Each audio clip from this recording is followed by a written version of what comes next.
अनापरस्त है इतना कि बात से पहले, अनापरस्त है इतना कि बात से पहले वो उठ के बंद मेरी हर किताब कर देगा। मैं सच कहूंगा पर हार जाऊंगा, मैं सच कहूंगा पर हार जाऊंगा, वो झूठ बोलेगा और लाजवाब कर देगा। कैट के मामले में कुछ ऐसा ही हुआ। जिस दिन डीओपीटी की नोटिफिकेशन आई, नोटिफिकेशन के फौरन बाद हमने जो जम्मू में जितने भी सीनियर वकला हैं या एक्स बार प्रेसिडेंट्स हैं उनसे हमने बातचीत की, और मकसद बातचीत का सिर्फ ये था कि कैट को समझा जाए और ये समझा जाए कि डीओपीटी की नोटिफिकेशन का मतलब क्या है। एक ट्वीट हुआ और ट्वीट में कहा गया कि मिस इन्फॉर्मेशन फैलाने की कोशिश की जा रही है, मिस इन्फॉर्मेशन को दूर किया जाए, किसी भी वकील को जम्मू से कैट चंडीगढ़ नहीं जाना पड़ेगा। और कहा गया कि कुछ थोड़े ही टाइम में बेंचेस जो हैं जम्मू, थोड़े ही टाइम में परमानेंट बेंच जम्मू कश्मीर में, थोड़े ही टाइम में एक बेंच जम्मू कश्मीर में आएगा जो मामलों की सुनवाई जम्मू कश्मीर में ही करेगा। और फिर कुछ वकला हजरात ने अपने फेसबुक पर भी ये लिखा कि जो लोग मिस इन्फॉर्मेशन फैला रहे हैं, मिस इन्फॉर्मेशन क्लियर हो चुकी है, और जिन लोगों ने मिस इन्फॉर्मेशन फैलाने की कोशिश की है, they will be taken care of. मैं अंग्रेजी के वही लफ्ज बोल रहा हूं जो उन लफ्जों का इस्तेमाल किया गया। इंफॉर्मेशन क्या है, मिस इन्फॉर्मेशन क्या है, वो तो हमें नहीं मालूम, लेकिन जम्मू कश्मीर की chief justice justice Geeta Mittal, जिनको लेकर सुप्रीम कोर्ट के एक जज ने इतनी बड़ी बात कह दी कि उसके बाद उनका कद, उनका स्टैचर और उनकी तमाम चीज़ें समझने में कोई ज़्यादा दिक्कत नहीं आनी चाहिए कि एक ऐसी चीफ जस्टिस, जिस चीफ जस्टिस की तारीफ जब की गई तो सुप्रीम कोर्ट के जज ने भी कहा कि मुझे अल्फाज नहीं मिलते जिन अल्फाजों में मैं इनकी तारीफ करूं। उनकी इंटेग्रिटी पर और बाकी तमाम चीज़ों पर किसी को कोई शुबा नहीं। इसीलिए आज उन्होंने वकला हज़रात की तरफ से एक चिट्ठी जो है वो डीओपीटी को लिखी है और ये कहा है कि कैट के 2 परमानेंट बेंचेस जम्मू कश्मीर में होने चाहिए। और चूंकि अब ये चिट्ठी चीफ जस्टिस जम्मू कश्मीर की तरफ से गई है, उम्मीद और तवक्का ये है कि इस चिट्ठी के नताइज वो निकलेंगे जिसकी उम्मीद जम्मू कश्मीर के तमाम वकीलों को है। इसी पर बात करने के लिए मेरे साथ आज हैं पूर्व bar president senior advocate B S Lathiya. Lathiya साहब, चीफ जस्टिस साहिबा ने एक चिट्ठी लिखी है।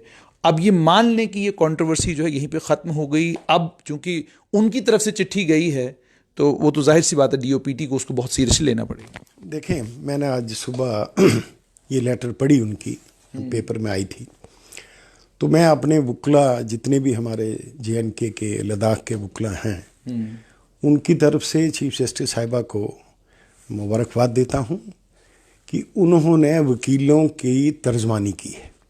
ये बहुत बड़ी बात है। अनफॉर्चुनेट ये है कि जिस दिन ये ऑर्डर आया, मेरा ख्याल है इमीडिएटली आपने मेरा इंटरव्यू भी लिया, तो हमने कुछ खदशात जो थी वो सामने रखी कि ये हमारी खदशात हैं, इतने केसेस हैं, इसका अल्टरनेट कोई ना कोई मैकेनिज़्म JNK में होना चाहिए था, श्रीनगर में भी, जम्मू में भी, इवन के हो पॉसिबल हो सके तो आज की डेट में यूनियन टेरिटरी जो लद्दाख है वो इंडिपेंडेंट है, वहाँ भी अगर कोई बेंच, सर्किट बेंच जा सके तो होना चाहिए। लेकिन इस बात को कुछ सियासी नज़रिए से लिया गया, शायद इस सोच से। देखें, मैं अब मेरी बड़ी खुली किताब है, मुझ पर एक इंटरव्यू हुआ हमारा, इसमें टेक 1 में इल्ज़ाम तराशी भी हुई, खैर मैंने उसका कोई जवाब नहीं दिया।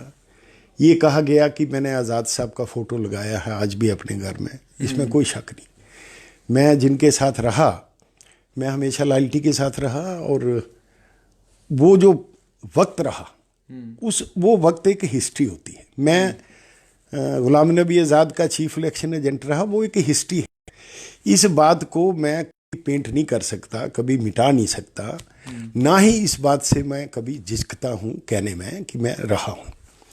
लेकिन बदकिस्मती ये है कि जब ये कंपेन की गई, एक बड़े लेवल पर, पॉलिटिकल लेवल पर भी की गई, ऑफिशियल लेवल पर भी की गई कि हम मिस इन्फॉर्मेशन कंपेन कर रहे हैं, तो मुझे बड़ा इस बात का अफसोस हुआ कि ये बजाय इसके कि इन्होंने ये समझना चाहिए कि हम भी वकीलों से वाबस्ता रहे हैं। मैं वकालत में 75 में मेरी कैरियर स्टार्ट हुआ। 75 के आगे 76 में मैं जॉइंट सेक्रेटरी बना। उसके आगे मुतवातर जब भी मैंने चाहा इलेक्शन लड़ी, दोस्तों ने सपोर्ट की। मैं सांबा चला गया, वहाँ 2-3 बार प्रेसिडेंट रहा, फिर वापस आया, जनरल सेक्रेटरी रहा, फिर 3 बार प्रेसिडेंट रहा। तो जो वकीलों के दिल की धड़कन है, कम से कम इस बात का क्रेडिट इन्होंने हमें देना चाहिए था कि जो हम कह रहे हैं वो वकीलों की बेसिकली दिल की धड़कन है। ठीक। ये उनसे कंसर्न्ड है। लेकिन बजाय इसके कि हमें अप्रिशिएट किया जाता जब उन लोगों को जो ये लोग कह रहे थे कि यहाँ परमानेंट कैट बेंचेस चाहिए, उनको अप्रिशिएट करने के बजाय उनको क्रिटिसाइज किया गया, उन पर इल्ज़ाम तराशी की गई, जो बड़ी बदकिस्मती की बात है। आज मुझे तो चीफ जस्टिस साहिबा का लेटर एक बड़ा इस कदर लग रहा है कि एज इफ कोई ये समझता है कि चीफ जस्टिस साहिबा ने हमारी तर्जमानी की है। अनफॉर्चुनेट पार्ट ये है कि जो वकीलों की लीडरशिप होती है, ये उसका काम है वकीलों की तर्जमानी करना, वकीलों के ग्रीवेंस को प्रोजेक्ट करना, वकीलों की बात को बढ़ चढ़ के अथॉरिटीज़ को बताना। लेकिन कुछ एक अरसा से ऐसा हुआ है। देखिए, मैंने जब 76 में, मैं आपको बता रहा हूँ, और तब से लेके आज दिन तक मैंने अपनी ज़िंदगी का ये असूल बनाए रखा कि बार एसोसिएशन बेसिकली इसका रोल क्या है। ना तो ये पॉलिटिकल पार्टी है, ना कांग्रेस है, ना बीजेपी है, ना पीडीपी है, ना एनसी है, ना कोई भारतीय जनता पार्टी है, ना कोई कम्युनिस्ट पार्टी है। ये एक वकीलों की ऑर्गेनाइजेशन है जिसमें हर पार्टी के लोग, एफिलेटेड लोग होते हैं। बार का जो रोल होता है, बेसिकली जो मेरी अंडरस्टैंडिंग रही लाइफ में, बार का रोल है कि अगर कभी गवर्नमेंट बार के हित के खिलाफ, वकील कम्युनिटी के राइट्स के खिलाफ कोई बात करती है तो बार ने उसके खिलाफ खड़े होना है। अगर कल को कोई इंस्टीट्यूशनल लेवल पर कोई ज्यादती होती है तो बार ने उसके खिलाफ भी खड़े होना है। इसी तरह अगर कोई एग्जीक्यूटिव बार के खिलाफ कोई बात करती है तो बार ने वकीलों के साथ खड़े होना है। लेकिन देखा ये गया कि इंडेफिनेट स्ट्राइक भी अनाउंस कर देनी, लेकिन लोगों को बाहर नहीं आने देना, उसको इंटेंसिफाई नहीं करना, वकीलों पर कंटेम्प्ट बन गई। ये बात नहीं होती ना। मतलब हमें इस सूरत में ऐसा रोल प्ले करना है कि जो हमारे वकीलों के फेवर का हो, वकीलों के खिलाफ जाए बात, वकीलों के हक की बात जो है उसको हम अपने कोई पॉलिटिकल इंटरेस्ट के लिए सुप्रेस करें, ये वकीलों के साथ बेईमानी है। ये मैं कभी नहीं मानता। और ये बड़ा अनफॉर्चुनेट हुआ कि टेक 1 में आपने देखा ओपन इंटरव्यू हुआ हमारा, मैं भी था, हमारे बाकी वकला साहबान भी थे, प्रेसिडेंट साहब भी थे। तो इस तरीके से बात की जा रही थी कि एज इफ कि हम कोई वहाँ पॉलिटिकल अपोनेंट हैं। मैंने अपील भी की, भाई हम यहाँ वकील बन के आए हैं। मैं बाकायदा वकीलों वाली ड्रेस डाल के गया था ताकि मेरे पर कभी भी अगर मेरी कोई पॉलिटिकल सोच रही है या है उसका असर कोई ना हो। मैं वकील पहले, बाकी चीज़ बाद में। आपसे सलाहत साहब ये जानना चाहूँगा कि चीफ जस्टिस साहिबा ने इससे पहले रायका के मामले में जब वकला हजरात ने एजिटेशन की तो आपने देखा कि उस मामले में भी उन्होंने 2 कदम जो है पीछे ले लिए, और अब ये जो इतना बड़ा एक चिट्ठी लिखी है डीओपीटी को, इन दोनों चीज़ों को अगर आप सामने रखेंगे तो चीफ जस्टिस साहिबा के बारे में आप क्या कहना चाहेंगे? वो वकीलों को लेकर कितनी ज़्यादा कंसर्न है और जम्मू कश्मीर हाई कोर्ट के कामकाज को लेकर उनको कितनी फिक्र है कि ये जो कैट के मामले में लगभग 32,000 के करीब जो है वो केसेस कैट चंडीगढ़ में चले गए, और अगर बेंच वहाँ जाता है तो कितनी ज़्यादा परेशानी जो है वो मुलाजमों को झेलनी पड़ेगी, वकीलों को झेलनी पड़ेगी। तो उसके चलते ये जो चिट्ठियाँ डीओपीटी में लिखी गई है, इसको लेकर क्या कहेंगे? देखें, आपने एक ऐसा इशू टच किया है जो अब ऑलमोस्ट डेड इशू है। इस बात पर एजिटेशन भी हुई, सब कुछ हुआ, यहाँ तक चीफ जस्टिस साहिबा का तल्लुक है। जो मैं समझता हूँ शायद वो एक हाई कोर्ट का इंडिपेंडेंट कल्चर डेवलप करना चाहती थी या चाहती है। यहाँ तक ये उनका तल्लुक है। ये जो लेटर लिखना, ये तो बहुत बड़ी बात है ना। ये तो मुझे कई बार ऐसा महसूस हो रहा है कि मैं कहना भी नहीं चाहूँगा लेकिन रह भी नहीं सकूँगा कि एज इफ हमारी प्रेसिडेंट जो हैं वो गीता मित्तल जी हैं। जो उन्होंने बात की है, ये बेसिकली बार एसोसिएशन का यही रोल है। ये बार एसोसिएशन है, चाहे उनको पॉलिटिकली कोई नुकसान होता, देखें मैं अपनी मिसाल देता हूँ। 2008 में मैं एडिशनल एडवोकेट जनरल था अपनी कांग्रेस पार्टी की तरफ से। अल्टीमेटली जब पहली बार, मेरा ख्याल है JNK की हिस्ट्री में पहली बार कोई एडिशनल एडवोकेट जनरल जो है वो प्रेसिडेंट बना था, और बड़ी थम्पिंग मेजॉरिटी से मुझे मेरे जो मेंबरान हैं उन्होंने ट्रस्ट किया था, जीता था मैं। लेकिन अब सवाल ये है कि जब अमरनाथ लैंड रो की बात आ गई, बार ने एक फैसला ले लिया। सरकार कांग्रेस की थी, लेकिन मैं बार के साथ खड़ा हुआ, कांग्रेस के साथ नहीं खड़ा हुआ। और जो मुझे कोई इज्जत बख्शी गई थी एडिशनल एडवोकेट जनरल की, मैंने रिजाइन कर दिया, और रिजाइन करने के बाद बार के साथ खड़ा हुआ। इसी तरह मैं कहता हूं, आज से हम क्या सबक सीख रहे हैं? ये जो सब कुछ हो रहा है या सामने आया है हमारे, इससे मैं अपने वकीलों को, भाइयों को एक ही मैसेज दूंगा कि जब भी कभी कोई इसकी इलेक्शन हो अपनी बार की, तो एक बात का ज़रूर ध्यान रखें।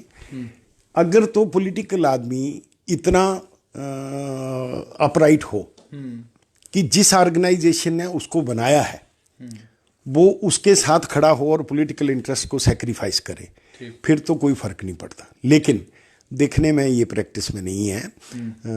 मेरी तो यही अपील रहेगी कि आने वाले वक्त में अगर बार को मजबूत बनाना है, बार को एक लेवल पर लाना है, जो बार ने लूज़ किया है उसको दोबारा रिट्रीव करना है इस सारी चीज़ को, तो पहली बात ये है कि कोई भी वो लोग जो पॉलिटिकली एफिलेटेड हों, पॉलिटिकल पार्टी के ऑफिस बियरर्स हों, वो बार की लीडरशिप, मेरा ख्याल है एक्सपीरियंस ये सिखाता है कि उनके हाथ नहीं देनी चाहिए। जब जब भी हम ऐसा करेंगे तो हमें ये चीज़ें भुगतनी पड़ेंगी। लेकिन साहब, इल्ज़ाम तो आपके ऊपर भी लग सकता है कि आप भी कांग्रेस में रहे हैं, तो आप कांग्रेस के एफिलिएटेड रहे, यही इल्ज़ाम आपके ऊपर लगते रहते हैं।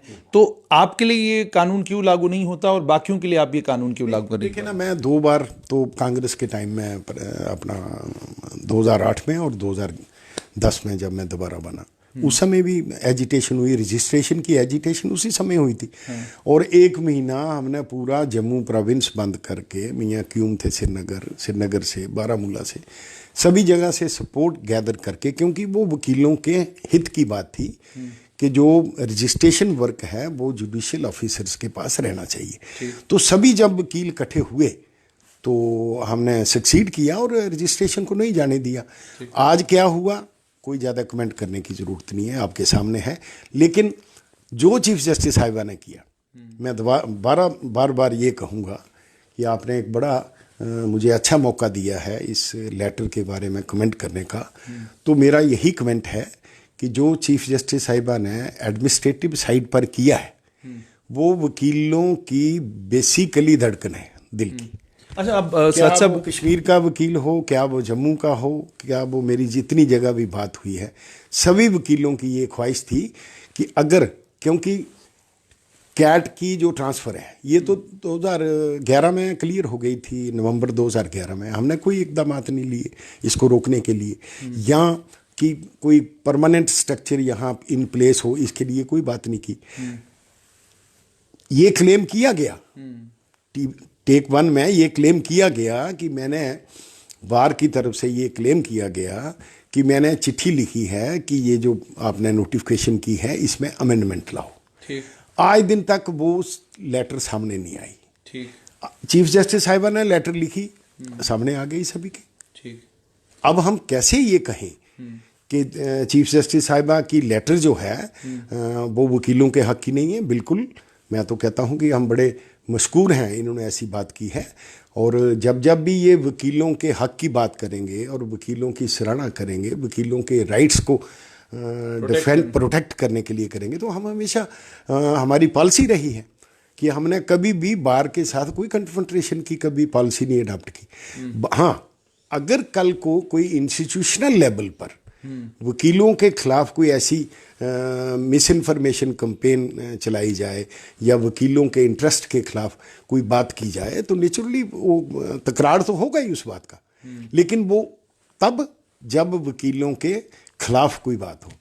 अब आपका केस कितना मजबूत हो गया, कैट का केस कितना मजबूत हो गया, और जैसा कि सुनने में आया है और मैंने इन तमाम चीज़ों को वेरीफाई भी किया, वाकई 2 बिल्डिंग्स, एक तो स्टेट अकाउंटेबिलिटी कमीशन की बिल्डिंग जम्मू में और इसी तरीके से कश्मीर में भी एक बिल्डिंग जो है उसको मुख्तस कर लिया गया है कैट के बेंच के लिए। जम्मू वाली बिल्डिंग का तो बिल्कुल ऑल क्लियर है कि ये तो वाकई कैट के बेंच के लिए है। कश्मीर में अभी वहाँ अभी क्लियर नहीं हुआ है मामला। तो आपसे जानना चाहूँगा, आज चिट्ठी भी लिख दी गई है, तो अब आपको क्या लगता है, एक तो वजन पड़ा आपकी बात में, और ये जो बिल्डिंग्स तो मुख्तस कर दी गई हैं, ये किस और इशारा कर रही हैं कि क्या परमानेंट बेंच आ रहा है या सर्किट बेंच को ही परमानेंट बेंच कहा जा रहा है? नहीं, देखें, इस सारे इशू का जो प्रॉब्लम का आंसर है, प्रॉब्लम का आंसर है permanent benches in Jammu and Kashmir. ठीक है ना, और उन्हीं से सर्किट बेंचेस निकाल के आप लद्दाख भी दे सकते हैं। ये कहना कि यहाँ सर्किट बेंच आके जिस बेंच ने आना है उसकी टोटल 4 स्ट्रेंथ, 4 में से 3 प्लेस में नहीं, 1 आदमी है, ठीक है ना, और जितने कैट के केसेस सेंट्रल बेंच में है 10,000 के करीब केसेस हैं, उससे 4 गुना ज़्यादा तो हमारे केसेस हैं। क्वेश्चन ये है कि इसका आंसर एक ही है कि एक तो परमानेंट बेंचेस हमें यहाँ होने चाहिए। दूसरी बात कि ये जो क्लेम किया गया कि बारे हमने यहाँ बिल्डिंग हायर कर ली, वहाँ बिल्डिंग हायर कर ली, इसमें थोड़ी सी दिक्कत मुझे जो परेशानी नज़र आ रही है वकीलों के नुक्ता नज़र से, वो ये है कि अब आप ये एक्सपेक्ट करें कि जानीपुर से उठ के एक वकील सर्विस मैटर के लिए वो तहसील में जाएगा और वहाँ करके फिर वापस आएगा, ये पॉसिबल नहीं है।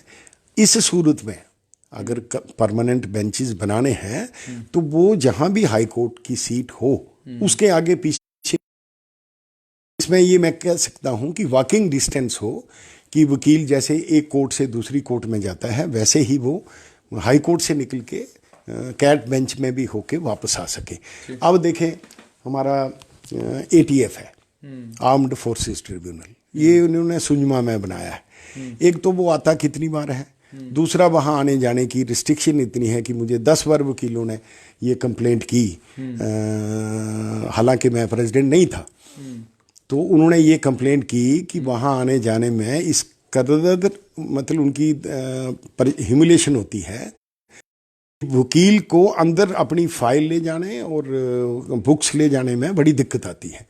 तो ये जो इंस्टीट्यूशंस हैं, क्योंकि हम यूटी बन चुके हैं, इस बात का हम अब विरोध कर नहीं सकते कि नहीं जी हाई कोर्ट में रहने चाहिए, लेकिन जब तक ये सारा सिस्टम इन प्लेस ना आ जाए तब तक मुझे पता चला है कि शायद कोई PAL भी हुई है हाई कोर्ट में, तो हम तवक्को रखते हैं इस बात की कि अब जो चीफ जस्टिस साहिबा ने लेटर लिखी है उसके बावजूद हमारे हाई कोर्ट ने एंटरटेन करने चाहिए, क्योंकि मुझे आज ही इन्फॉर्मेशन आई कि 2-4 वकीलों ने अपनी फाइल की, लेकिन उनके पास ईमेल में मैसेज आ गया कि भाई writ petition, service writ petition not entertain.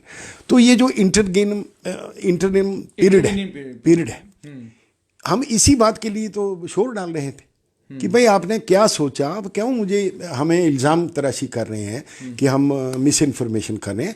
आप एक्सप्लेन करो कि इस दौरान इंटरवेनिंग पीरियड में क्या होगा, कहाँ लोग जाएंगे, मुलाजिम 4 लाख मुलाजिम हैं, वकील हैं, और इस वक्त लॉकडाउन के चलते मुमकिन नहीं है कि आप यहाँ से चंडीगढ़ जा सकें। अगर आपने चंडीगढ़ जाना है तो फिर आपको वापसी भी 14 दिन के लिए क्वारंटाइन होना है। बिल्कुल। और दूसरी बात ये कि चंडीगढ़ जो बेंच है उसके पास कोई ईमेल का डिजिटलाइजेशन का कोई प्रोविजन नहीं है, वीडियो कॉन्फ्रेंसिंग का कोई प्रोविजन नहीं है। तो ये जो मतलब खाम-खा अपनी प्रेस्टीज बना के, थोड़ा सा एक चीज़ समझना चाहूँगा कि क्या आज भी पिटिशंस फाइल हो रही हैं? क्योंकि मेरे मतलब और जो बहुत सारे लोग आपको देख रहे होंगे उनके जहन में ये है कि सर्विस मैटर कैट में तो गए हैं, लेकिन लॉकडाउन के चलते कोई कामकाज चूंकि नहीं हो रहा तो फिक्र करने की कोई ज़रूरत नहीं। तो फिक्र करने की कोई ज़रूरत नहीं, तो उन सर्विस मैटर्स का क्या होगा? क्या उन सर्विस मैटर्स हाई कोर्ट सुन रही थी इससे पहले, ट्रांसफ़र 29 अप्रैल से पहले, या बिल्कुल कुछ नहीं सुन रही थी? देखें, आज मेरे पास सुबह ही एक स्नैपशॉट आया जिसमें किसी हमारे फाजिल दोस्त ने, यंग लॉयर हैं, उन्होंने पिटीशन फाइल की हाई कोर्ट में। तो हाई कोर्ट की रजिस्ट्री ने उनको ये मैसेज कर दिया ईमेल का कि भाई service rate petition not entertained. हालांकि मेरा डिफरेंट व्यू है कि ये it should have gone to the bench. Bench की ये ओपिनियन होती जुडिशियल साइड पर कि नहीं एंटरटेन करना है तो वो अलग बात थी, लेकिन रजिस्ट्री ने एंटरटेन नहीं किया। अब क्वेश्चन ये है कि जब रजिस्ट्री एंटरटेन नहीं करे, ये मेरे पास रिटन प्रूफ है, वो एंटरटेन ना करें, वहाँ जाने का प्रावधान कोई नहीं बना, वहाँ डिजिटलाइजेशन का सिस्टम इन प्लेस नहीं है, यहाँ कोई कैट बेंच बैठा नहीं है, किसके साथ वीडियो कॉन्फ्रेंसिंग करेंगे, कहाँ फाइल करेंगे। तो ये चीज़ें थी जिसके बारे में हमने बड़ा एलेबोरेटली, मैंने 3-4 इंटरव्यू दिए और पूरा एक्सप्लेन किया कि भाई हम कोई पॉलिटिक्स नहीं कर रहे हैं, वकीलों की तर्जमानी कर रहे हैं, किसी पॉलिटिकल पार्टी के एंगल से नहीं, ठीक, कि जो किसी पॉलिटिकल पार्टी के एंगल को सूट करे, एक अंधभक्त बन के हम बात नहीं कर रहे, हम as a lawyer legal fraternity की बात कर रहे हैं। और आज जो चीफ जस्टिस साहिबा ने किया, मैं बड़ा मशकूर हूँ। बहुत बहुत शुक्रिया। तो ये थे पूर्व bar president senior advocate BS लाथिया। आपने साफ तौर पर इनसे सुन लिया कि जो चीफ जस्टिस गीता मित्तल ने किया है वो अपने आप में सराहनीय है, वो वकीलों के लिए एक बहुत बड़ा कदम है। और अब उम्मीद और तवक्का ये है, क्योंकि चीफ जस्टिस साहिबा ने खुद चिट्ठी लिखी है, तो वकीलों की बात में वजन पड़ा है। अब ये जो वजन पड़ा है, लेकिन साथ में ही लाथिया साहब ने ये बात भी कही कि ये काम Jammu Kashmir high court bar association के अध्यक्ष का था, ये काम चीफ जस्टिस गीता मित्तल का नहीं था। लेकिन बड़ा दिल दिखाते हुए और वकीलों की परेशानी को समझते हुए जो उन्हें चिट्ठी लिखी है वो सराहनीय है। फिर हाजिर होंगे किसी और हस्ती के साथ इसी मुद्दे पर बात करने के लिए। दीजिए इजाजत, आदाब।